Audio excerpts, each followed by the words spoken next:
আসসালামু আলাইকুম।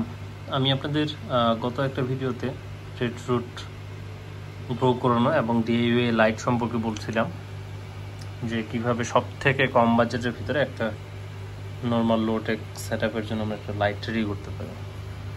তো দেখতেই পারতেছেন গ্রো হয়ে গেছে আলহামদুলিল্লাহ। যেহেতু ফিল্টারেশন ব্যবস্থা নাই, তো সারফেসে ময়লাটা পড়ছে, তো এটা আসলে কোনো সমস্যা না, কারণ এইটাতে আমার কোনো ফিশও থাকে না, কোনো কিছু না। জাস্ট গাপ্পি কয়েকটা বাচ্চা ছাড়ে দিছি, এখানে কয়েকটা গাপ্পির বাচ্চা ছাড়া আছে। এখানে হচ্ছে নিচে যেহেতু এটা দোকানের ট্যাঙ্ক ছিল, নিচে ব্লু কালার গ্লাস দেওয়া ছিল এবং পিছনেও ব্লু কালার গ্লাস দেওয়া ছিল। তো এখানে কয়েকটা গাপ্পির বাচ্চা আছে এই জায়গায়। আর এখানে রেডরুটগুলো দেখতেই পারতেছেন কীরকম গ্রো করছে। ওই ভিডিও আর এই ভিডিও আপনারা দেখলেই বুঝতে পারবেন। তার ভিতরে আমি 2 দিন ছিলাম না, লিকুইড ফার্টিলাইজার পড়ে নাই দেখেন। তারপর আলহামদুলিল্লাহ ওরা মানে সেট হয়ে গেছে এই জায়গায়। এইটা আমি আপনাদেরকে ভিডিও দেওয়ার পর তারপর এটা পুরো ট্যাঙ্কটা আবার ভরে গেছিলো।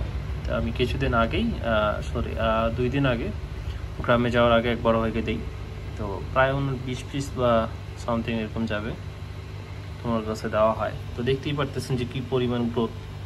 এখানে আমি আমাদের সেই কাঙ্ক্ষিত লিকুইড ফার্টিলাইজারটা ইউজ করি, সেটা এটাতে আমার এই ট্যাঙ্কটা মনে হয় আপনার 9 ইঞ্চি বা এরকম একটা সাইজ আছে, আমার ঠিক মনে নেই। এটাতে 1 ml ইউজ করি। এটা তো বড় ট্যাঙ্ক হওয়ার পর এটাতে আমি 1 ml ইউজ করি, যেহেতু এটা প্লান্টস কম। তো আলহামদুলিল্লাহ যে পরিমাণ গ্রো হচ্ছে, তো এটা আসলে মাশাআল্লাহ অনেক ভালো।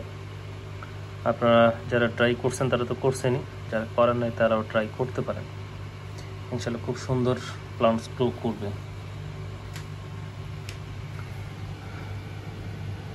এই যে আরেকটা রেজাল্ট আর কি। তো যাই হোক, এখানে হচ্ছে যে খুব ইজিলি কোনো রকম ফিল্টারেশন ব্যবস্থা কোনো কিছু লাগবে না, CO2 লাগবে না। ভালো একটা ব্রাইট লাইট, লিকুইড ফার্টিলাইজার, যে পানিটা ইউজ করবো সেটা যদি ভালো হয় তাহলে খুবই ভালো। আয়রন টায়রন থাকলে আবার একটু প্যারা খাওয়া লাগে। তো এই হচ্ছে আজকের ভিডিওতে। রেডরুট গ্রো করানোর জন্য ফিল্টারেশন ব্যবস্থার কোনো প্রয়োজন নাই, পানির ফ্লো যেন নাই থাকে। যদি পানির ফ্লো থাকে তাহলে রেডরুট কখনোই হবে না। যদিও এই সাফল্যের পিছনে এক বড় ভাইয়ের হাত আছে, আমি নিজেও 3-4 বার ট্রাই করছি, হয় নাই। তো পরে চিন্তা করলাম যেহেতু এখন হয়েছে আলহামদুলিল্লাহ, তো আমিও আপনাদের সাথে শেয়ার করি, যাতে আমার মতো আপনাদেরকে হয়রান পেরেশানি না হইতে হয়। আমাদের সেই এইখানে